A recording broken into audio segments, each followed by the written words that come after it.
MBBS in abroad. Apollo MedSkill 6 years of MBBS program will be completed in 35 lakhs only.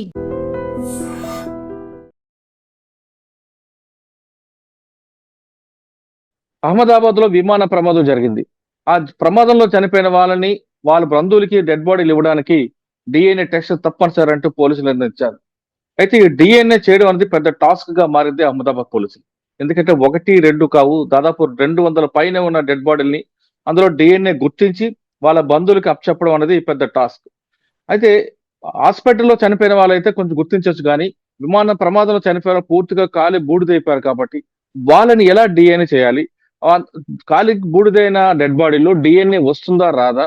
ఒకవేళ వచ్చిన తర్వాత ఏ విధంగా గుర్తించాలి? ఒక డిఎన్ఏ ప్రొఫైల్ తయారవడానికి ఎన్ని గంటల సమయం పడుతుంది? ఇదంతా చేయడానికి ఏ విధంగా చేస్తారు? ఇప్పుడు అహ్మదాబాద్ లో దాదాపు 200 మంది పైగా చేయాలి కాబట్టి అన్ని శాంపిల్స్ ఉంటాయా లేవా, అన్ని కిట్స్ ఉంటాయా లేవా అనే విషయాన్ని మనతో మాట్లాడడానికి తెలంగాణ ఎఫ్ఎస్ఎల్ లో గతంలో డైరెక్టర్ గా పనిచేసి ప్రస్తుతం పూణేలో అడ్వైజర్ గా ఉన్న శారదా అవధాని గారు ఉన్నారు. డైరెక్టర్ గా పనిచేసిన శారదా అవధాని గారు, ఆవిడ చాలా ప్రొఫైల్ చేశారు కాబట్టి చాలా lot of experience Telangana government లో, అంటే కంబైన్డ్ ఏపీలో కూడా ఉంది కాబట్టి ఈ టాస్క్ ని ఎలా కంప్లీట్ చేయాలి, ఈ టాస్క్ ని ఏ విధంగా చేయాలి, ఎన్ని కిట్స్ ఉంటాయి, అసలు డిఎన్ఏ ప్రొఫైల్ చేయడానికి ఎన్ని గంటల సమయం పడుతున్న విషయాన్ని మేడం నేను తెలుసుకుందాం. మేడం నమస్తే. మేడం నమస్తే అండి. మేడం, గతంలో మీరు తెలంగాణ ఎఫ్ఎస్ఎల్ ఉన్నప్పుడు మీకు మహబూబ్ నగర్ బస్ యాక్సిడెంట్ కానీ ఇటువంటి చేసిన అనుభవం మీకు ఉంది. ఇప్పుడు మన గుజరాత్ లో చూస్తుంటే ఇంత పెద్ద యాక్సిడెంట్ దాదాపు మన చరిత్రలో కూడా ఎక్కడ లేదు. ఇప్పుడు హాస్పిటల్ మీద, మెడికల్ కాలేజ్ మీద ఫ్లైట్ ల్యాండ్ అయింది కాబట్టి ఆ బాడీ నుంచి కొంత ఐడెంటిఫై చేయొచ్చు, కానీ అక్కడ కూడా కష్టం అవుతుంది. కానీ కంప్లీట్ గా కాలి బూడిదైపోయిన మృతదేహం నుండి డిఎన్ఏ ఎలా తీస్తారు? ఒక డిఎన్ఏ ప్రొఫైల్ తయారు చేయడానికి, అంటే ప్రొఫైల్ రావడానికి ఎన్ని గంటల సమయం పడుతుంది? అన్ని కిట్స్ ఆల్రెడీ అహ్మదాబాద్ ఉన్నాయని భావిస్తారు, మీరు భావిస్తారా? అంటే ఇది చూడండి, డిజాస్టర్ అన్నది మనకు ఏముంటాయి అంటే unexpected deaths, urgency to identify. ఎందుకంటే రిలేటివ్స్ ఎవరైతే ఉంటారో కిత్ అండ్ కిన్, వాళ్ళు క్లెయిమెంట్స్ అంటాం కదా, వాళ్ళు వాళ్ళ తాలూకు మృతదేహాలని తీసుకోవడానికి ఎంత తొందరగా మనకు ప్రాసెస్ అయితే అంత తొందరగా మనం తీసుకెళ్తామన్నట్టు పరిస్థితిలో వాళ్ళది ఉంటుంది. So we need to understand their psychology first, emotions, తర్వాత త్వరితగతిన శాంపుల్స్ అనలైజ్ చేయాలి, వాళ్ళకి రిపోర్ట్స్ ఇవ్వాలి. ఇలాంటివి మనం గతంలో చెప్పుకున్నట్టుగా మీరు అన్నట్టుగానే మహబూబ్ నగర్ లో ఇంకా తక్కువ నంబర్, 46. ఇందులో దాదాపు 250 ఆల్మోస్ట్. సో అటువంటి పరిస్థితిలో ఏంటి అంటే మనకి ఈ డిజాస్టర్ విక్టిమ్ ఐడెంటిఫికేషన్, అంటే ఎప్పుడైతే మాస్ డిజాస్టర్స్ ఉంటాయో, అది న్యాచురల్ కావచ్చు, లేకపోతే మ్యాన్ మేడ్ కావచ్చు, రకరకాల యాక్సిడెంటల్ కావచ్చు. ఇటువంటి పరిస్థితుల్లో హ్యుమానిటేరియన్ ఫోరెన్సిక్స్ అని కొత్తగా మనకు గుజరాత్ లో అక్కడ కొత్త సబ్జెక్ట్. అందులో ఏంటంటే మనకి కాన్స్టిట్యూషన్ లో చాలా ఫ్రీడమ్స్ ఇచ్చారు ఫండమెంటల్ రైట్స్ లో.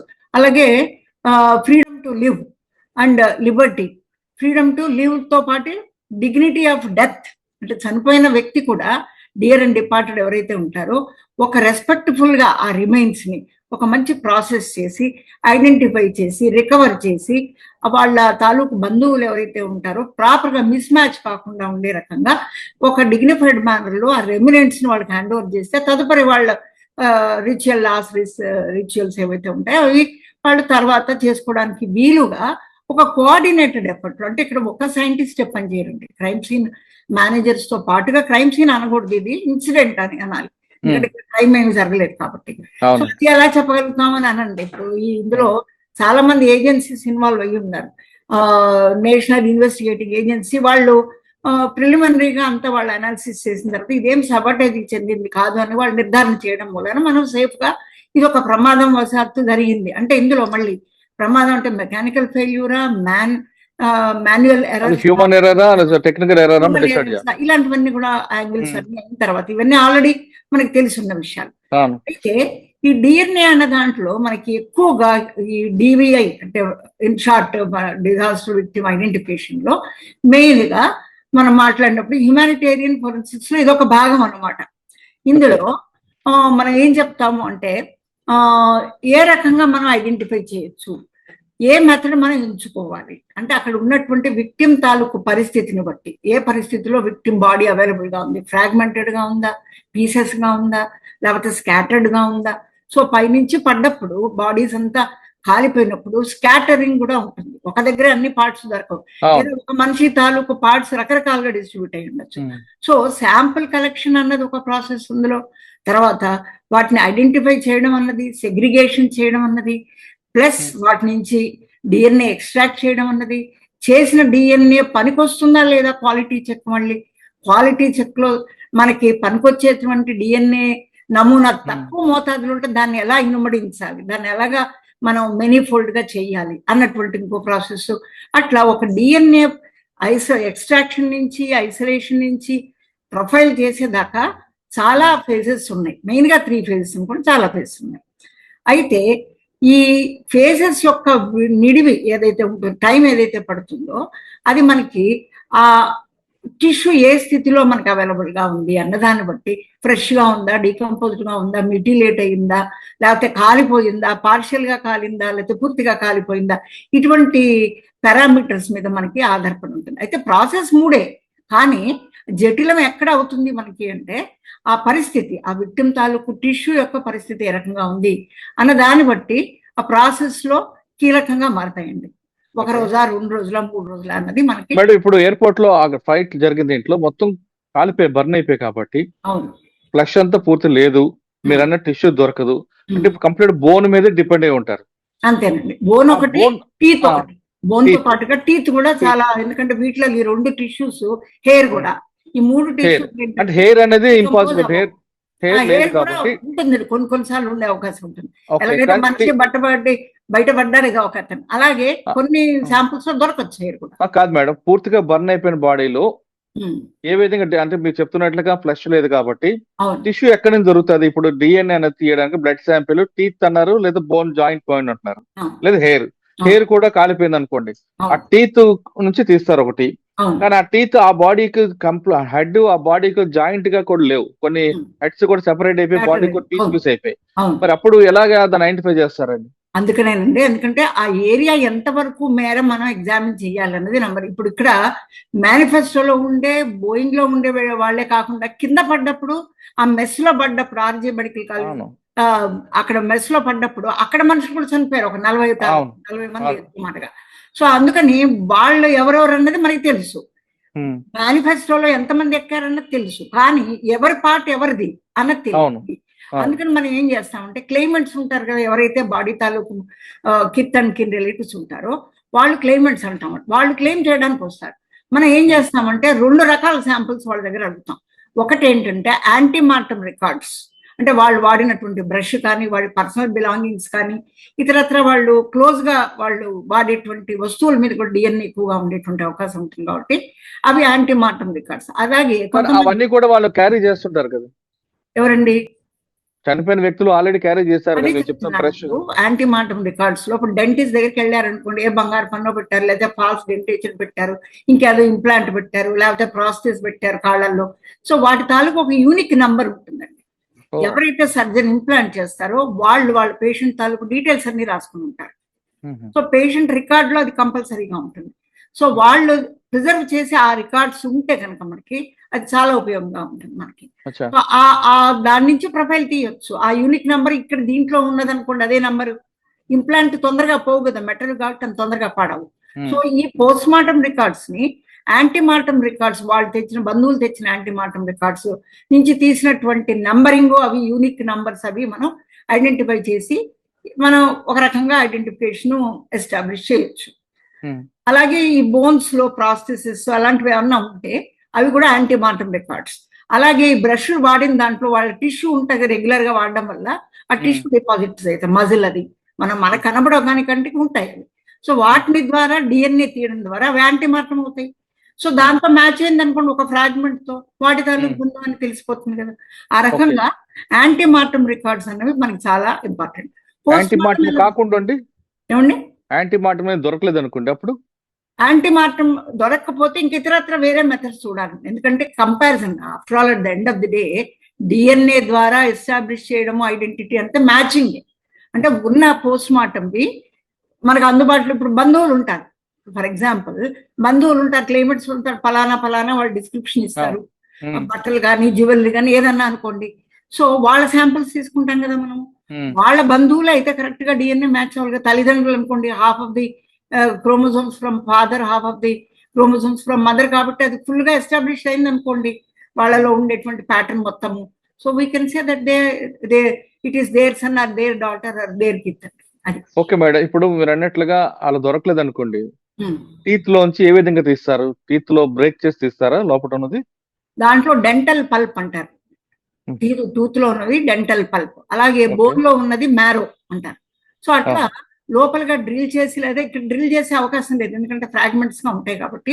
ఉన్నంతలోనే మనం మ్యారో కానీ పైన ఉండే టిష్యూస్ కానీ తీసుకుని వాటి నుంచి డిఎన్ఏ ఎక్స్ట్రాక్షన్ చేసి ఐసోలేట్ చేసి వాటిని మనం మ్యాపింగ్ చేసేటువంటి పద్ధతిలో చేస్తాం. అంటే డిఎన్ఏ అంతా ముందే చేసుకుని పెట్టుకుని ఉండాలి. బంధువులు వచ్చిన వెంటనే వాళ్ళ బ్లడ్ తీసుకుని ఇవి ఏవి దేంతో మ్యాచ్ అవుతుంది అన్న విధంగా మనం ఎగ్జాక్ట్ గా మనం మహబూబ్నగర్ లో చేసినట్టుగా.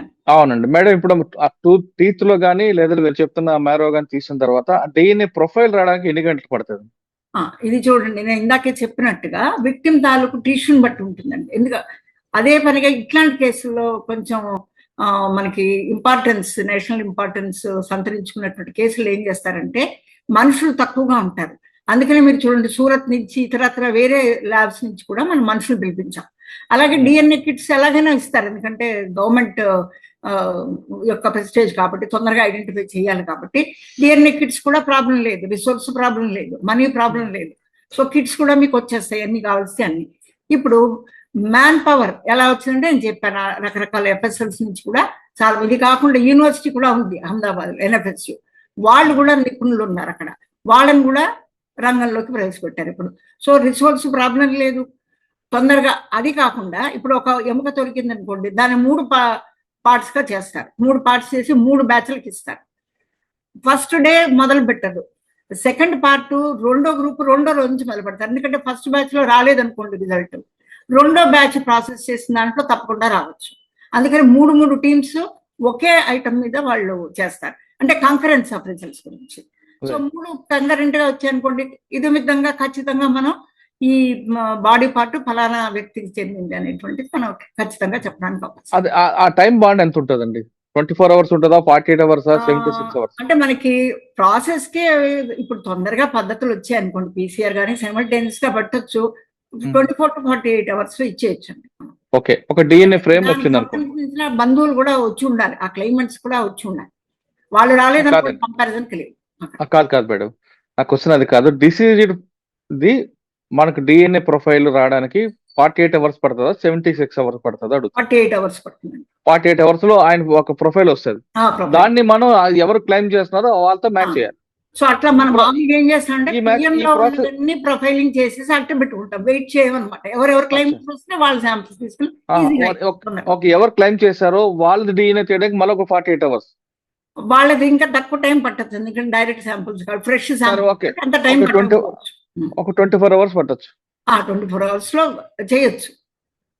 ఆ విధంగా వచ్చిన తర్వాత దాన్ని మ్యాచ్ చేసి ఏ గ్రూప్ బి గ్రూప్ అనేది మీరు ఏ గ్రూప్ బి గ్రూప్ చేయమండి, దీంట్లో డైరెక్ట్ గా డిఎన్ఏ. ఓకే, డైరెక్ట్ డిఎన్ఏ చేసి హ్యాండ్ ఓవర్ చేస్తారు. కానీ కొన్ని సార్లు మనకు కొంచెం కాంప్లికేటెడ్ కేసులు వస్తుంటాయి. హెడ్ ఒకరి దగ్గర ఉంటుంది, లెగ్ ఒకరి దగ్గర వస్తుంది, కొన్ని క్లైమ్ అవ్వు, కొన్ని క్రాస్ అంటారు, కొంతమంది డిసీజ్ అంటే క్లైమ్ చేసే వాళ్ళు కూడా ఈ బాడీ మాది కాదు. ఇటువంటి కాంట్రవర్సీ వచ్చినప్పుడు ఎలా దాన్ని మనం చేస్తాం? అంటే సెకండ్ ఒపీనియన్ తీసుకుంటాం ఏమైనా? సెకండ్ ఒపీనియన్ డిఎన్ఏ అనేది చాలా ఖచ్చితంగా 100%. అది మ్యాచ్ అయితేనే వాడికి బాడీ హ్యాండ్ ఓవర్ చేస్తాం. మ్యాచ్ అవ్వలేదు, ఏ కొంచెం మనకి దాంట్లో డిఫరెన్స్ కనిపించినా మనం ఆ పార్ట్ ఇవ్వము. మనకి డబుల్ కన్ఫర్మ్ ఇందాకే చెప్పినట్టు ఎఫ్ఎస్ఎల్ లో ఇటువంటి కేసుల్లో ముఖ్యంగా ఎమోషన్స్, హ్యూమన్ బాండేజ్ అన్ని ఉంటాయి కాబట్టి మనం 1కి 10 సార్లు ఎగ్జామిన్ చేసి కన్ఫర్మ్ అయితేనే ఆ బాడీ పార్ట్ కానీ ఆ ఆర్గన్ కానీ మనం ఇవ్వడానికి ఆస్కారం ఉందండి. కానీ కొంతమంది ఏదో అపవాదు పెడుతుంటారండి, మన కోవిడ్ లో ఇంజెక్షన్ తీసుకున్నారు కాబట్టి డిఎన్ఏ చేంజ్ అయిపోతుంది, అది జరిగే అవకాశం? అవన్నీ మిత్, డిఎన్ఏ మిత్ అంటారు కదా, దాంట్లో మిత్స్ అనమాట. ఒకటే డిఎన్ఏ వేరే అవడానికి కొంతకాలం వేరేదిగా ఉండడానికి అవకాశం ఏంటంటే ట్రాన్స్ఫ్యూషన్.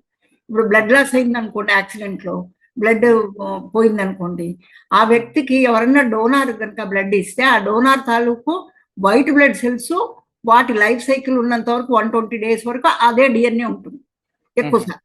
ఆ 120 days తర్వాత మళ్ళీ రీప్లేస్ అవుతుంది recipient. ఓహో, అండ్ ఫస్ట్ ఆయన జీన్స్ ఎక్కడ ఉందో అక్కడి నుంచి వస్తుంది, ఆ డిఎన్ఏ ఉంటుంది. ఆ, ఆ 20 days 120 days మాత్రం, ఎందుకంటే life cycle off white cells 120 days కాబట్టి. మేడం అందుకనే ఇప్పుడు అటువంటి అహ్మదాబాద్ వ్యక్తిని ఏమంటామంటే ఓ 3-4 నెలల తర్వాత నువ్వు ట్రాన్స్ఫ్యూజ్ అయ్యావా లేదా అని అడుగుతాం. ఆ ట్రాన్స్ఫ్యూజన్ అయిందండి అని చెప్పాడు అనుకోండి, అప్పుడు ఏం చేస్తామంటే మనం ఆ బ్లడ్ తో పాటు హెయిర్ శాంపుల్స్ అవి కూడా మనిషి ఉంటే అవి కూడా తీసుకుంటాం. ఎందుకంటే ఒకవేళ అబద్ధం చెప్పినా కూడా దాంట్లో తెలుస్తుంది. ఓకే మేడం, ఇప్పుడు ఈ కేసు అహ్మదాబాద్ కేసులో ఎన్ని రోజులు పట్టొచ్చండి? ఇప్పుడు దాదాపు 120 members వరకు అయినట్లుంది, ఇంకా చాలా మంది ఉన్నారు. అంటే ఇప్పుడు క్లైమెంట్స్ ఉన్నారా లేదా అన్న దాన్ని బట్టి కూడా ఉంటుందండి. వీళ్ళు ఉన్న శాంపిల్స్ ప్రొఫైల్ చేయడం ఎంతోసేపు పట్టదు, కానీ ఆ క్లైమెంట్ వస్తే వాళ్ళది తీసుకుని మ్యాచ్ దేంతో అవుతుందో చూసి ఈ ప్రాసెస్ టైం పడుతుంది తప్పించి, ప్రొసీజరల్ ప్రకారం ఆ ప్రాసెస్ చేయడానికి ఫ్రెష్ శాంపిల్స్ అయితే 48 hours, ఇంకా కొంత జటిలంగా ఉంటే దానికి 72 hours కూడా పట్టొచ్చు. అంటే అంతవరకు ఎంత డిగ్రేడ్ అయింది అన్నదాన్ని. అంటే అంతవరకు మార్చి దగ్గర క్లైమ్ చేసేవారు. దీంట్లో మీడియాలో వాటి చెప్తున్నారు అవర్స్ టుగెదర్ వెయిట్ చేస్తున్నామండి, అట్లా వాళ్ళు శాంపుల్ ఇచ్చి వెళ్ళిపోవచ్చండి, వెయిట్ చేయక్కర్లా, మళ్ళీ తర్వాత రావచ్చు. ఎందుకంటే వెంటనే రావచ్చు అని మనం సింపుల్ చెప్తాం కానీ ఒక వ్యక్తి చనిపోయి హాస్పిటల్ ఉంటే నా వ్యక్తి కోసం వాళ్ళు ఉండాల్సిందే కదా, ఇంట్లో మాత్రం ఉండలేరు కదండి వాళ్ళు. అవును, ఉండలేరు, కానీ అక్కడ వెయిటింగ్ వీళ్ళకి కూడా ప్రెషర్ బిల్డ్ అవుతుంది కదండి. వాళ్ళు వెయిట్ చేసినా మనం చేసేది లేదు కదా, ప్రాసెస్ కి టైం పడుతుంది. మినిమం అంటే మీకున్న ఎక్స్పీరియన్స్ ప్రకారం చెప్పండి మేడం, అహ్మదాబాద్ లో కరెక్ట్ గా అదే ప్రొసీజర్ జరుగుతుందంటారా? జరుగుతుంది 100% అండి. ఇంకా వాళ్ళ దగ్గర ఇంకా సఫిస్టికేటెడ్ ఎక్విప్మెంట్ ఉంటాయి.